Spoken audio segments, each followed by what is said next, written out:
Hey everyone, welcome back. Today we're gonna take a deep dive into something that I think is super relevant for any woman who's, you know, really serious about her athletic performance. And it's hmm kind of this like intricate link between your menstrual cycle and nutrition and Oh, how well you perform. yeah. And we've got some really fascinating research excerpts that dig into how certain lifestyle choices can really impact women athletes. Right. And then we have like a really cool study about the effects of caffeine specifically on female basketball players. Yeah, it's fascinating how, for a long time, sports science was so focused on men's physiology. Yeah. But now there's this growing awareness that, women's bodies react so differently to training and nutrition. Yeah. And really, like, tapping into those nuances can make a huge difference in how you approach your training and ultimately, how well you perform. So it's not just about pushing harder, it's about working smarter. Totally. Right. It's not just about like dealing with our cycles. It's like, can we use that knowledge to actually work with our bodies and not against them? Exactly. But like, how do we even begin to figure out this whole hormonal puzzle? Well, we kind of have to break down the basics first, Right. right? So, your menstrual cycle has these four distinct phases: Yeah. menstrual, follicular, ovulation, and luteal. Okay. And so each of these phases has these unique shifts in hormone levels. Yeah. And those shifts, they impact everything from your Right. energy levels in your metabolism to even how well you build muscle or burn fat. So like, should I be adjusting my training and nutrition Yes. based on where I am in my cycle? Absolutely, yeah. So for example, during your follicular phase, Hmm. that's the phase that, starts after your period and lasts until ovulation, estrogen is wheezing while progesterone stays low. Okay. And this really helps your body use carbohydrates more efficiently, Okay. which is great for energy and recovery. So if you're looking to like really maximize muscle gain, that's your prime time for strength training. Wow, I never even thought about it like that. So Yeah. there's like a window where my body's like, yeah, build muscle. Exactly. Yeah. Exactly. Right. And then what happens? So then as you move into the luteal phase, that's, the second half of your cycle, progesterone kind of takes the lead. Okay. Now, progesterone is great for fat burning, Okay. but it can also, make you feel a bit bloated Yeah. and might even affect your performance in some ways. This is all making me rethink my whole approach to training, honestly. Fascinating, isn't it? It is. It is. Yeah. But what about testosterone? I know that plays a role for women, too. Yeah, bet. So even though women produce way less testosterone than men, Yeah. it's still super important for muscle building, strength, and bone health. Hmm. And guess what? It peaks right around ovulation.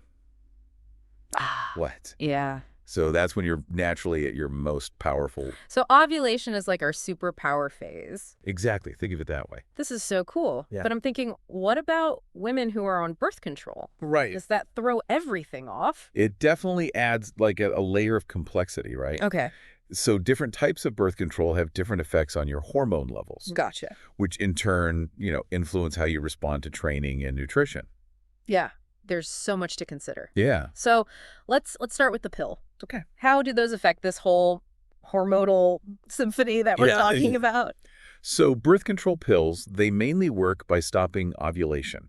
Okay. And that means that your estrogen and testosterone don't fluctuate as much throughout the month. Right. Now, while this can be helpful for some women, regulating their cycle or managing certain symptoms for athletes, this consistently lower testosterone Oh, okay. could make it harder to build muscle and recover after those like really tough workouts. So if you're on the pill and really focus on like gains, you might need to pay extra attention to like protein intake and recovery strategies and stuff like that. Absolutely. Yeah. Okay, cool. Yeah. Now what about So hormonal IUDs work a bit differently. hormonal IUDs? Yeah. They mostly release progesterone locally, Okay. and they don't suppress estrogen as much. Okay. So women with hormonal IUDs might notice less of a change in their muscle strength and performance Sure. compared to, those on the pill. So it sounds like it's all about just like being aware of how your specific birth control Yes. might be impacting your training and then kind of adjusting accordingly. Exactly. Yeah. Okay, cool. Mhm. Now, are there any other factors that we should be thinking about, like nutrition? Oh, tons. Okay, or even something like as simple as like our coffee habits. You're right. Even small things can make a difference. Yeah. There's this fascinating study about female basketball players and caffeine Okay. that shows just how nuanced these effects can be. Okay, so let's dive into that. Yeah. So what did they find out about caffeine and its effects? So the researchers had these players consume 3 milligrams of caffeine per kilogram of body weight before their training sessions. Okay. And they saw some pretty remarkable improvements. Like what?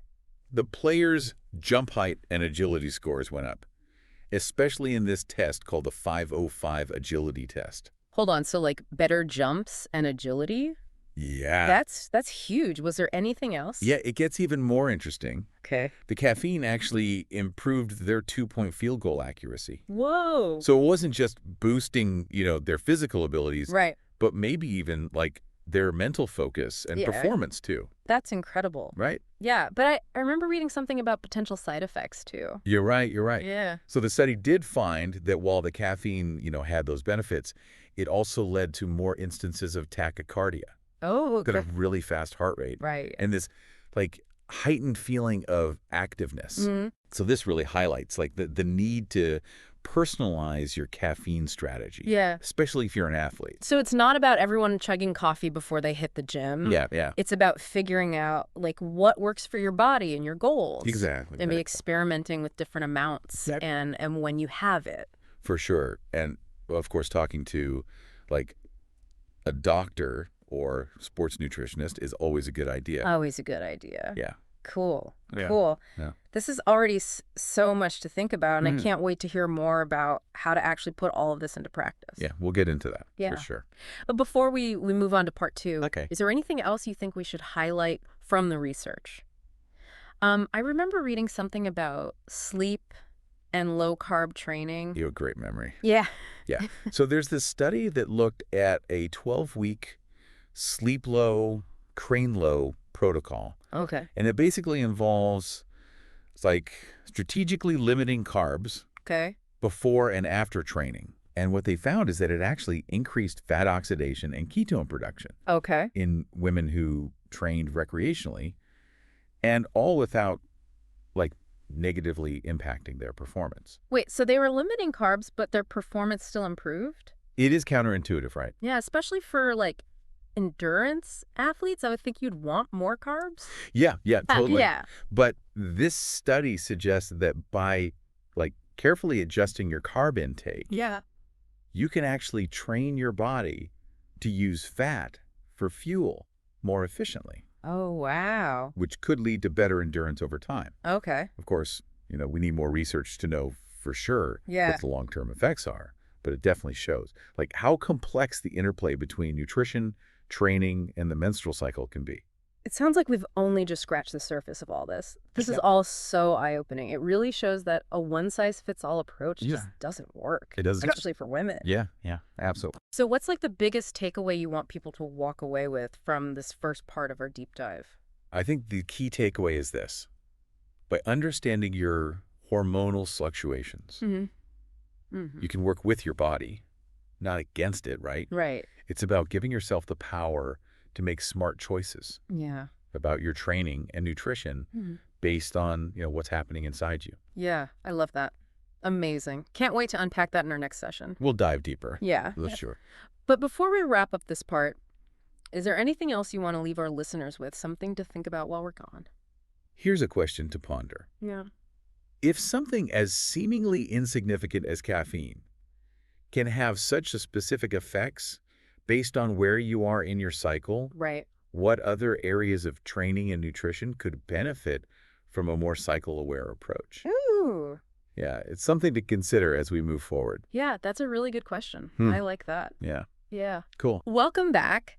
I'm ready to actually put all this amazing knowledge we've been talking about into action. Yeah, let's do it. So how can we use what we've learned about our cycles to actually improve our training and nutrition? Okay, so let's get tactical. Okay. Remember how we talked about estrogen being like the dominant hormone Yeah. during your follicular phase? So that's the phase that, starts after your period and lasts until ovulation. Right. It's actually a fantastic time to push yourself with strength training. Okay, so follicular phase equals time to channel my inner Wonder Woman. Exactly. I'm into it. Yeah. But why is that? Why is that the best time? Well, estrogen not only helps with muscle growth, Hmm. but it also makes it easier for your body to recover from those really tough workouts. Oh, So you gotcha. can really challenge yourself I gotcha. with heavier weights and higher intensity during this phase. That makes total sense. Yeah. And then, what about nutrition during this phase? Should Right. I be, like, loading up on carbs to fuel those workouts? While you don't need to go crazy, Yeah. it's smart to prioritize carbs during this part of your cycle. Okay. They'll give your muscles the energy they need Yeah. for those like power-packed sessions. Right. Plus, estrogen helps your body use carbs more efficiently. Gotcha. So it's a win-win. So fuel those muscles with good carbs. Yeah. Got it. What else should we be keeping in mind during this phase? Don't underestimate the power of hydration. Oh, yeah, of course. As your workouts get more intense, make sure you're drinking plenty of water throughout the day. Mhm. You might even want to consider adding electrolytes, especially if you're sweating a lot. Okay, hydration, check. All right, so we've got the follicular phase down. Yes. Now, what about ovulation? Okay. It's a pretty short window, but it sounds like a powerful one. Ovulation is like the grand finale Okay. of the follicular phase, right? Yeah. Estrogen peaks and you get that surge of testosterone, Yeah. making you a true force to be reckoned with. Time to go for those personal bests. Exactly. This is the time to go all out. Yeah. Your energy levels are naturally high. Your body's primed for peak performance. So, embrace those high intensity workouts Gotcha. and don't be afraid to challenge yourself. It's amazing how our bodies are designed for these bursts of energy. It's like our inner athlete knows exactly when to shine. Yeah, it's pretty cool. But what about fueling those workouts during ovulation? So keep prioritizing those carbs. Okay. They're your main energy source during those intense sessions. Right. Also, make sure you're getting enough protein to help your muscles recover and repair. Okay. And again, don't forget about electrolytes. Electrolytes, got it. Especially if you're pushing yourself for longer periods. This is all starting to click for me. Like, understanding my cycle really can change how I approach my workouts and what I eat. Yeah. Okay, so we've tackled the follicular phase and ovulation. Now, what about the luteal phase? This is where things tend to get a little trickier, right? It can be. So progesterone becomes the main hormone during the luteal phase. Okay. And while it has some benefits, like, promoting fat burning, Right. it also comes with a few potential downsides. Like bloating and fatigue. I mean, those are definitely familiar. Exactly. Okay. And progesterone can also make you more sensitive to heat and might even make your body less efficient Okay. at using carbs for energy. So what's a woman to do during this phase? Should we just give up and camp out on the couch? Not at all. Remember, it's about working with your body, not fighting against it. Oh, okay. The luteal phase is a great time to focus on active recovery. Oh, okay. So think things like yoga, Pilates, swimming, or even just a brisk walk. I love those ideas. Yeah. It's about giving your body permission to rest and recharge, but still staying active. Exactly. What about nutrition during the luteal phase? Okay, so since progesterone can make you feel bloated, it's helpful to focus on foods that are easy to digest. So, like fiber-rich fruits and veggies, lean protein, healthy fats. Now, what about those carb cravings that always seem to hit during this phase? Those are totally normal. So, instead of reaching for refined sugars Right. that will spike your blood sugar, try opting for complex carbs, Oh, like yeah. sweet potatoes, quinoa, or brown rice. Okay, so complex carbs. Got it. They'll give you sustained energy Right, without yeah. the crash later on. Great tips. So we're nourishing our bodies with good, healthy food. Anything else we should be thinking about during this phase? Oh, don't forget about hydration. Always hydration. Progesterone can make you more prone to dehydration. Okay. So keep up with those fluids. Mm-hmm. And since you might be holding on to more water, it's a good idea to cut back on the salt a bit too. Hydrate and watch the salt. Okay, this is all making so much sense. That's good. We've gone through all 4 phases of the cycle now, and I Yeah. feel so much more knowledgeable and empowered to really make choices that support my fitness goals and my overall well-being. But before we move on, I'm curious, what about the menstrual phase itself? Like, I know a lot of women struggle with, cramps, fatigue, and other symptoms. Should we just skip our workouts entirely during that time? That's a great question. And the answer, as with so much of what we've been talking about, is it really depends on how you're feeling. Yeah. Some women find that gentle exercise actually helps with cramps and improves their mood. Yeah, I can definitely relate to that. Yeah. Sometimes, like a light jog or a yoga session can make a huge difference. Exactly. Yeah. But if you're feeling completely drained or in pain, it's totally fine to rest and let your body recover. Okay. It's all about listening to your body. It's about giving ourselves permission to rest when we need it, Yeah, which can be so hard sometimes. it can be. Now, I know you mentioned earlier that there are still some gaps in the research when it comes to women athletes. Is there anything we as women can do to help fill those gaps? Absolutely. Yeah. We can actually be part of driving that change. Yeah. So one way is by tracking our own data. Okay. So we can, contribute to a better understanding of how the menstrual cycle impacts athletic performance. There are tons of apps and tools available that can help you track your cycle symptoms, energy levels, and even your training data. That's a fantastic idea. It's like citizen science, but for women's health. Exactly. What else can we do to advocate for more research in this area? Well, we can support organizations that are dedicated to, advancing research on women's health, and we can make our voices heard by, contacting our elected officials and pushing for more funding for these types of studies. It's about taking control of our health and well-being and Yeah. using our collective power to make a difference. Absolutely. I love that. Yeah. Now let's move on to another exciting area of research, the impact of specific diets and training protocols on women's performance. Okay. I'm particularly interested in that sleep low, train low protocol you mentioned earlier. Can you tell me a little more about it? Of course. So the sleep low, train low protocol basically involves strategically managing your carb intake Okay. to enhance your body's ability to use fat as fuel. Gotcha. So in essence, it's about training your body to become more efficient at burning fat for energy. So you're intentionally depleting your glycogen stores All right. to force your body to tap into its fat reserves. Yeah, exactly. So it sounds pretty intense. It can be, and it's definitely not suitable for everyone. Right. But for endurance athletes Yeah. who are looking to optimize their performance, it can be a game changer. Okay. So the study we have shows that this protocol led to an increase in fat oxidation and ketone production in recreationally trained women, Okay. all without negatively impacting their performance. That's remarkable. They were burning more fat for fuel, but their performance didn't suffer. How is that possible? Well, it all boils down to adaptation, right? So Yeah. by consistently training in a low-carb state, your body becomes more adept at utilizing fat as an energy source. Okay. This means you can conserve your glycogen stores Yeah. for those high-intensity bursts Gotcha. and maintain a more stable energy level Right. throughout prolonged workouts. This is fascinating. It really challenges the conventional wisdom that carbs are like the ultimate fuel Right. for athletes. Totally. But as you said, it's not a one-size-fits-all approach. Absolutely. Yeah. It's crucial to work with a qualified sports nutritionist who can assess whether this type of protocol, aligns with your needs Yeah. and can guide you through the process safely and effectively. Personalized guidance is key, especially when making significant changes to our diet and training routines. For sure. What other interesting research findings did you come across? Okay, so we found a study that examined the effects of a supplement called highly branched cyclic dextrin, Okay. or HBCD, HBCD? on the performance of men and women Okay. during resistance training. So HBCD is a type of carb that's known for being absorbed quickly and replenishing glycogen stores rapidly. So it's like a super-powered carb. You could say that. Mm-hmm. Interestingly, the study found that while HBCD didn't significantly improve performance in women, Oh, yeah. it did enhance the speed of repetitions during resistance training in men.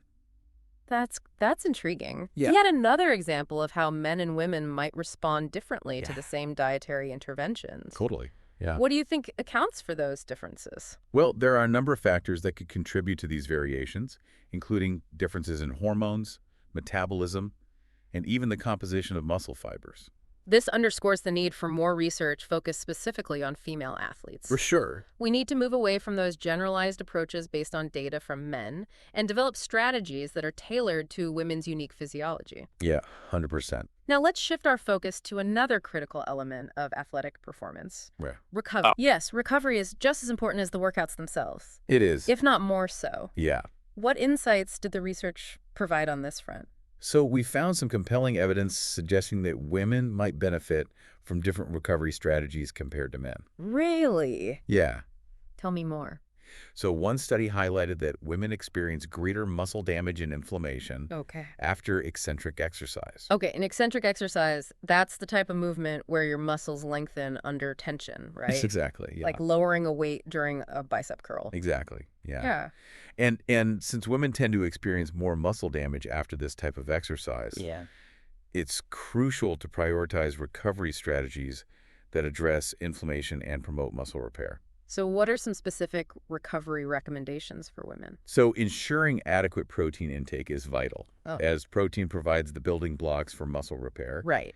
It's also a good idea to incorporate anti-inflammatory foods into your diet, Yeah. such as fatty fish, leafy greens, and berries. Those are all delicious and nutritious options. Yeah. What about other recovery methods like foam rolling, massage, or compression therapy? Those can be very beneficial too. Okay. So foam rolling can help increase blood flow and reduce muscle soreness, Right. while massage can promote relaxation and ease muscle tension. And compression therapy can also help reduce inflammation and enhance lymphatic drainage. It's like giving our bodies the TLC they deserve after we push them to their limits. Totally, yeah. And remember, rest is just as important as active recovery. Oh, for sure. Don't hesitate to take rest days when your body needs them. Absolutely. This deep dive has been so insightful. I feel so much more informed and empowered to make choices that support my athletic goals and my overall well-being. That's amazing to hear. Speaking of exploring, we have one last incredibly intriguing research study to discuss, Okay. and it involves something that many of us rely on daily: caffeine. Yes.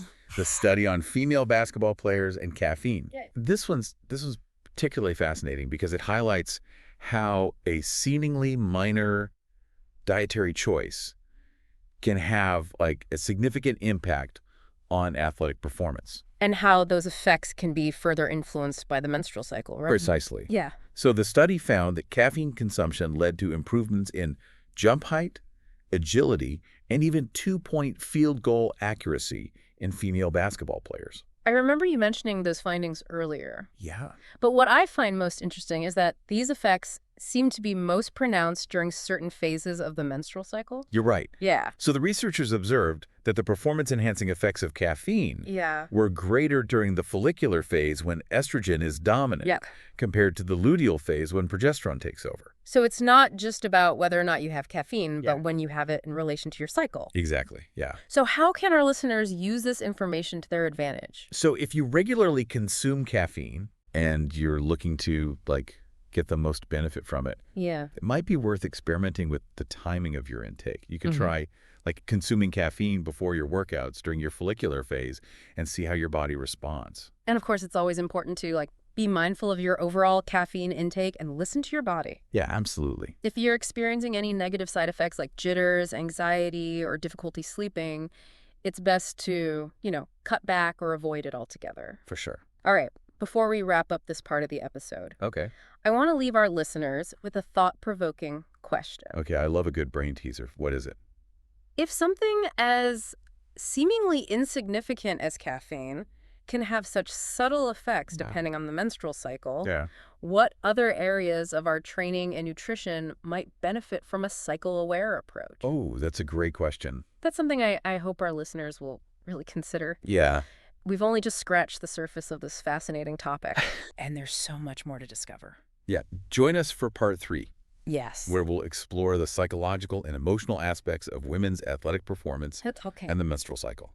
Okay, so we've covered so much ground already, from the science of our cycles to the specific training and nutrition strategies. Yeah. But now I kind of want to dive into a topic that I think is just as important, and that's the mental and emotional side of things. Right.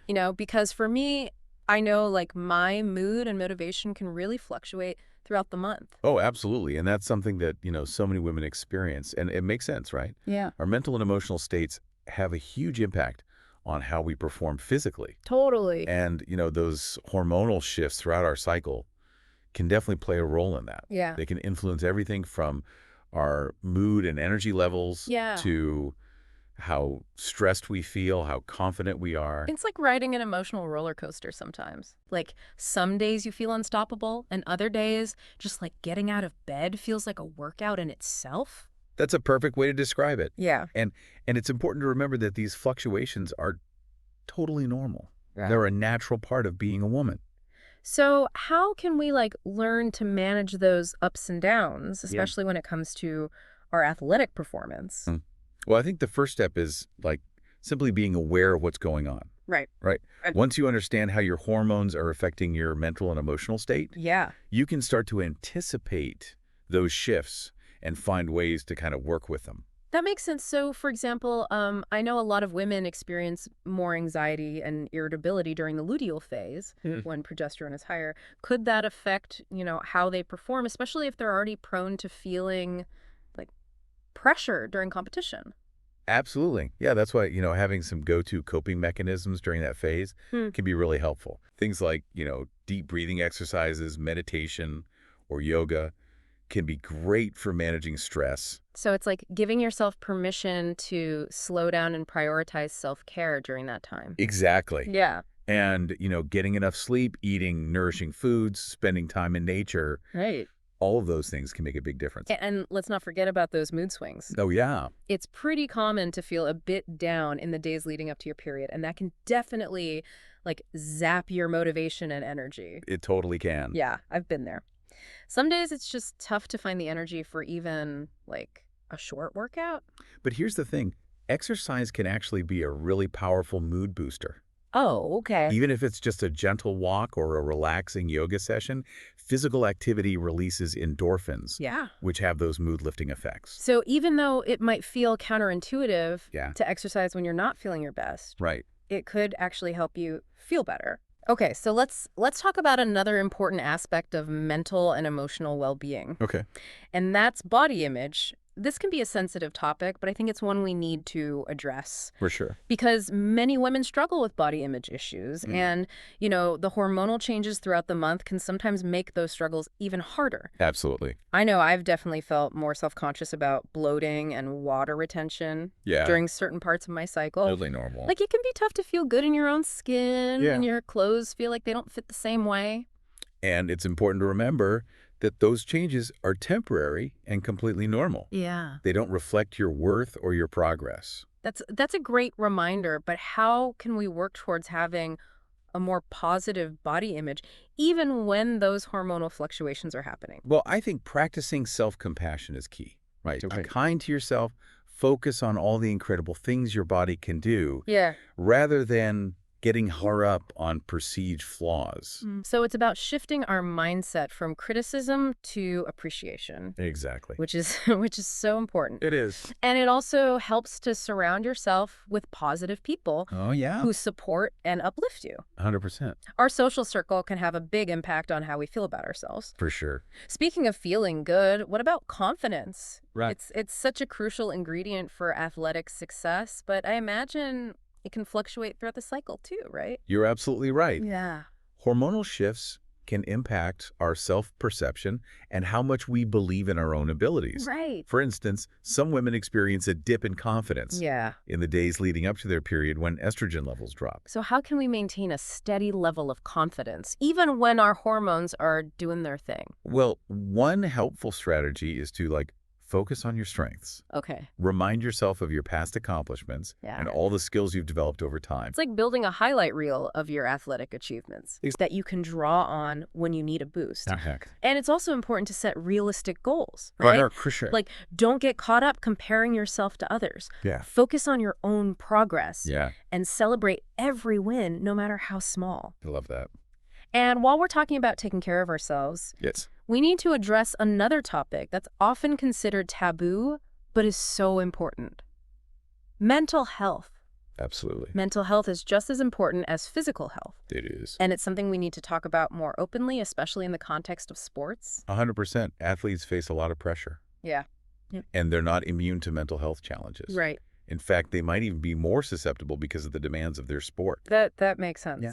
So what are some signs that an athlete might be struggling with their mental health? So, changes in mood, trouble sleeping, loss of motivation, increased anxiety, withdrawing from social situations, Yeah. changes in appetite or eating habits. Those are all things to look out for. It's important to pay attention to those signs, Yeah. both in ourselves and in our fellow athletes. For sure. And if you notice any of these signs, don't hesitate to reach out for help. Yes, please. There are so many resources available, like sports psychologists and mental health professionals Right. who can offer support and guidance. Absolutely. It's okay to not be okay, and asking for help is a sign of strength. 100%. Now, shifting gears a bit, how can we create a more supportive environment for women in sports in general? Right. I think there's still a lot of work to be done when Yeah. it comes to breaking down stigma and shame around menstruation and women's health. Absolutely. We need to move past those outdated ideas. Yeah. And I think one way to create a more supportive environment is by educating coaches, trainers, and athletes about the menstrual cycle. Yeah. And how it can impact performance. Knowledge is power, and the more we understand about these issues, Right. the better equipped we'll be to address them. Totally. It's also crucial to create open lines of communication. Yeah. Athletes should feel comfortable talking to their coaches and trainers about their cycles Yes. and any challenges they might be facing. Absolutely. And it goes both ways. Coaches and trainers need to be approachable, understanding, and able to provide support Yeah. and adjust training plans when needed. For sure. We also need to challenge those societal norms and expectations that put so much pressure on women athletes. Right. This idea that they should always be strong, tough, and never show weakness. Yeah. Those expectations can be really damaging. Yeah. And can prevent women from, seeking the support they need. So creating a culture of empathy, understanding, and inclusivity is essential. 100%. And that includes tackling issues like period poverty. Yes. Which can be a huge barrier for many women and girls when it comes to participating in sports. For those who might not be familiar, period poverty refers to the lack of access to menstrual hygiene products. Right. Due to financial constraints. It's a serious issue Yeah. that affects, people all over the world. By making sure everyone has access to affordable menstrual products, we can help, remove that obstacle and create a more level playing field for all athletes. Absolutely. It's about breaking down barriers and ensuring that everyone has the opportunity to reach their full potential. Exactly. As we wrap up this deep dive, I want to just reiterate a few key takeaways. Right. First and foremost, remember that your menstrual cycle is not your enemy. It's not. It's a source of power. It is. Embrace its rhythms, learn to work with your body, and don't be afraid to advocate for your needs. I love that. It's about reclaiming our power and celebrating our unique physiology. Second, prioritize your mental and emotional well-being, Yes. just as you would your physical health. Absolutely. Practice self-care, find ways to manage stress, and don't hesitate to seek professional help when you need it. Mental health is so important. It is. And it deserves our attention and care.